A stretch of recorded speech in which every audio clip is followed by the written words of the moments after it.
calls to your parents or guardians Monday through Friday, or actually Monday, Wednesday, Friday, Saturday, and Sunday between the hours of 5 and 7 p.m. Telephone calls are no more than 5 minutes in length. However, with good behavior, this can be increased as far as 10 minutes in length.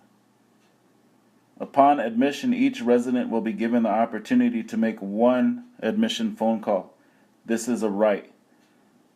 The staff may intervene if there is a misuse during any phone calls, and an incident report will be filed and given to the detention supervisor. You will also be allowed to contact your caseworkers and attorney as needed, and any emergency calls that come into the facility will be given to you immediately. Rules for the mail. Along with your rights and responsibilities, you must comply with the following rules. All outgoing mail is collected on a daily basis between 7 and 8 a.m. The center pays for postage. The resident is not allowed to open his or her own mail. Money received in the mail will be counted, recorded, and placed in the resident's account by the staff member observing the opening of the mail. No gang graffiti letters will be mailed or received at the center. Letters which contain illegal material will be turned over to the proper authorities or disposed of. Residents are not allowed to possess pornographic materials, racially inflammatory materials, or materials that can incite a fight, riot, or disturbance, and materials that are clearly against the center's best interest. We have approximately 5,000 books in our library, which you can check out and read at your leisure during downtime. We also have a book report program where you could fill out the book report and provide it to the program specialist for points or prizes or extra privileges. We have a wide variety of religious programs who come to our facility on a schedule. You have a right to attend any religious programs or no religious programs, depending on your preference. Religious programs are not mandatory, they are voluntary, so it is your decision whether you want to attend or not. We operate a large garden and greenhouse, which helps the facility to provide food during the summer months. It also teaches our young people about gardening, which is a very important activity for health and wellness. We have a full gym which is used for basketball games and volleyball games, or for just shooting baskets or playing games with a few other residents.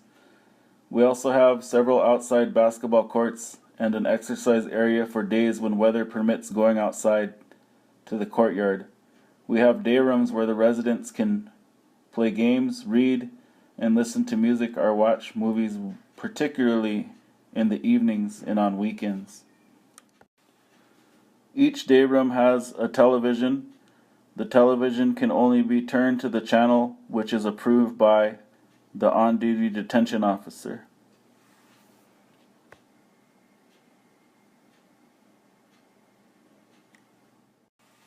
We have several board games available within the facility. Please do your best to take care of them, as other people would like to use them and they cost a lot of money.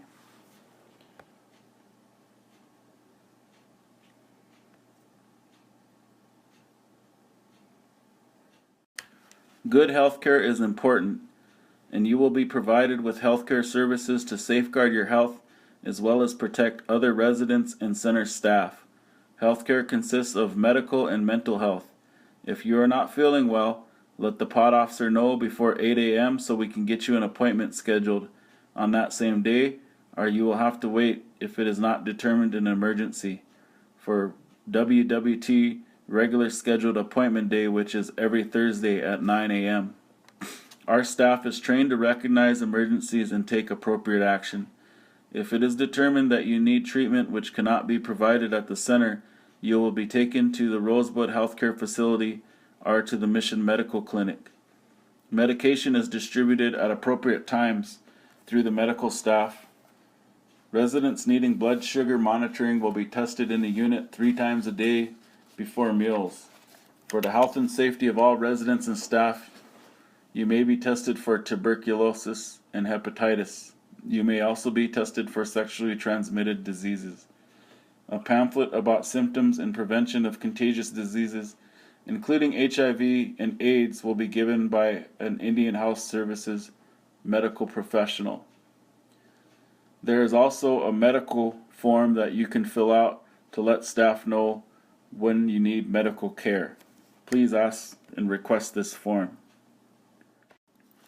Showers are scheduled on Sunday, Tuesdays, and Thursdays. They can also be provided upon request or as needed. Bedtime or lockdown time is at 8:30. Unless you're on a good behavioral card level, it could go as late as 9:30 or 10 p.m. On weekends, the shift sergeant can do lockdown as late as 11 p.m. to watch movies or spend some time playing games and relaxing. The Wombly Wechoni Teepee means Eagle Life Center. It's a name that was given to the program by tribal elders. The mission statement of the Wombly Wechoni Teepee is that it offers structured care for tribal youth law violators and their families, with a special emphasis on the youth of the Rosebud Sioux tribe. This will be done through a safe and healthy environment for youth and staff. Adjudicated youth will receive contemporary schooling and services, as well as tribal disciplinary practices addressing all aspects of the Lakota culture to restore cultural, societal, kinship values, and healthy families. The key which unlocks the doors for you to be released from this facility depends entirely on your attitude, your behavior, and the choices that you make. Please do your best to use your time while you're in our facility to consider changes that you can make within your personal life that can help you as a person and help you to avoid having to return to incarceration. The information in this presentation was taken from the Wombly Wechoni Teepee Resident Handbook. If you should have any questions at any time, please contact one of our staff and they will be available to assist you. Thank you.